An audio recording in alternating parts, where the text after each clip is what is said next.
नमस्कार दोस्तों, स्वागत है आप सबका हमारे YouTube चैनल फैक्ट्स 24 में। आज हम लोग बात करने जा रहे हैं कि मरने के बाद आखिर होता क्या है, what happens after you die. अगर आप लोग अभी तक हमारे चैनल को सब्सक्राइब नहीं किए हैं तो ज़रूर सब्सक्राइब कीजिए and press the bell icon, ताकि अगला वीडियो सबसे पहले आप तक पहुंच सके। दोस्तों, अगर हम लोग कहीं जाते हैं तो उसके लिए पहले से ही प्लानिंग करते हैं। जैसे कि अगर कोई लोग अमेरिका जा रहा है या फिर कोई टूर में जा रहा है तो वो कैसे जाएगा, वो कहाँ ठहरेगा, क्या खाएगा, कब रिटर्न करेगा, ये सब पहले ही प्लान कर चुका होता है। लेकिन एक यात्रा ऐसी है जिस यात्रा को हम सबको करना पड़ता है, वो है मृत्यु के बाद की यात्रा। लेकिन दुख का विषय यह है कि हम लोग उसके बारे में कोई प्लान पहले से नहीं करते हैं। बहुत लोग सोचते हैं कि अब जब ये बॉडी पेरिस हो जाएगा और हम मर जाएंगे तो सब कुछ ख़त्म हो जाएगा। इसीलिए बहुत सारे लोग डेथ या मृत्यु को इतना सीरियसली नहीं लेते हैं। लेकिन हकीकत है क्या? क्या शरीर के लीन होने से हम सब लीन हो जाते हैं, या फिर मृत्यु के बाद हमारा और एक सफ़र शुरुआत होता है? तो आइए इस वीडियो में हम इसके ऊपर बात करते हैं। बहुत सारे लोग सोचते हैं कि हम मतलब मैं सिर्फ ये शरीर हूँ, लेकिन ये बात का कुछ सच्चाई नहीं है, क्योंकि मरने के बाद भी शरीर तो वहाँ पड़ा रहता है। तो लोग क्यों कहते हैं कि वो आदमी चला गया, लेकिन वो कौन है? शरीर तो वहाँ पर पड़ा है, लेकिन वो कौन है, वो गया कहाँ? हकीकत ये है कि हमारा एक शरीर नहीं बल्कि 3 शरीर होता है। पहला जो शरीर है उसको बोलते हैं ग्रॉस बॉडी या अन्नमय कोश, जिसको हम देख सकते हैं, जो बाहर से हमको दिखाई देती है। दूसरा जो शरीर है उसको बोलते हैं सब्टल बॉडी और विज्ञानमय कोश, which consist of mind and ego. तीसरा जो शरीर होता है उसको कहते हैं सोल, आत्मा या फिर चेतनामय कोश।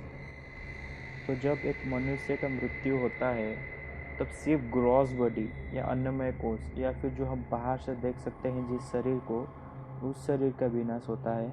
सब्टल बॉडी और सोल इंटैक्ट रहते हैं, मतलब वो मरते नहीं हैं, सिर्फ ग्रॉस बॉडी मरता है। सोल और ह्यूमन बॉडी के बीच एक कनेक्शन होता है जिसको बोलते हैं एस्ट्रल कॉर्ड। ये कॉर्ड को हम खाली आँख से नहीं देख सकते हैं। तो जब कोई आदमी का मृत्यु होता है तो ये एस्ट्रल कॉर्ड का ब्रेक होता है, मतलब ये एस्ट्रल कॉर्ड टूट जाता है, जिसके चलते आत्मा शरीर से अलग हो जाती है। जैसे कि मैंने पहले बताया है कि जब एक आदमी की मौत होती है तो सिर्फ ग्रॉस बॉडी की ही मौत होती है। सब्टल बॉडी मतलब उसका माइंड, ईगो एंड उसका सोल अभी भी एग्जिस्ट कर रहे हैं। तो मरने के बाद वो आदमी एक्सेप्ट ही नहीं कर सकता कि मेरा मौत हो चुका है। वो बार बार फिजिकल बॉडी में एंट्री करने की कोशिश करता है, लेकिन क्योंकि अब एस्ट्रल कट नहीं रहा तो उसका सोल बॉडी के साथ कनेक्ट नहीं हो सकता। लेकिन वो सब कुछ सुन सकता है, सब कुछ जान सकता है, उसका फीलिंग्स अभी भी बरकरार हैं। जब तक शरीर प्रेजेंट है तब तक सोल उसके अंदर प्रवेश करने की कोशिश करता है। वो चाहता है कि जैसे तैसे करके मैं फिर से एक बार जीवित हो जाऊं। जहाँ जहाँ उसका शरीर जाता है वो शरीर को फॉलो करता है और उसके आसपास ही रहता है। इसीलिए हिंदू धर्म में बॉडी को जलाया जाता है, क्योंकि जब बॉडी पूरी तरह जल के डिस्ट्रॉय हो जाएगा तब सोल को पता चलेगा कि सच में मेरा मृत्यु हो चुका है और दोबारा मेरा जीवित होने का कोई प्रोबेबिलिटी बाकी नहीं रहा। और उसके बाद the soul experiences complete freedom. 11 दिनों तक सोल अपने परिजनों के साथ रहता है और जो जो जगह उसको पसंद है वहाँ घूमता है। अगर वो आदमी अपनी ज़िंदगी में एक ट्रैवलर था तो मृत्यु के बाद उसके आत्मा जो जो जगह उसको अच्छा लगता है वहाँ पर घूमता है।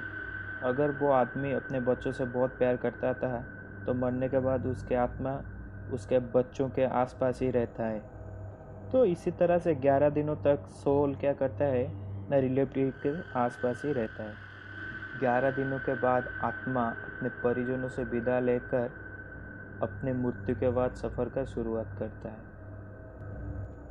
ये बोला गया है कि एक बड़ा सा टनल होता है जिससे होते हुए आत्मा को जाना पड़ता है। हमारा प्रेयर्स, गुड विशेस, ब्लेसिंग्स आत्मा को उसके सफ़र में बहुत मदद करता है। टनल के अंदर अपने सफ़र पूरा करके आत्मा एस्ट्रल वर्ल्ड में प्रवेश करता है। उसके बाद उस आत्मा को एक गाइड मिलता है। वो गाइड उस आत्मा को उसके जीवन की विश्लेषण करने में मदद करता है। उसके बाद आत्मा को पृथ्वी पर उसके द्वारा की गई हर कोई एक्टिविटीज़ या हर कोई कर्म को दिखाया जाता है। एस्ट्रल वर्ल्ड में भगवान या फिर कोई जज नहीं होता।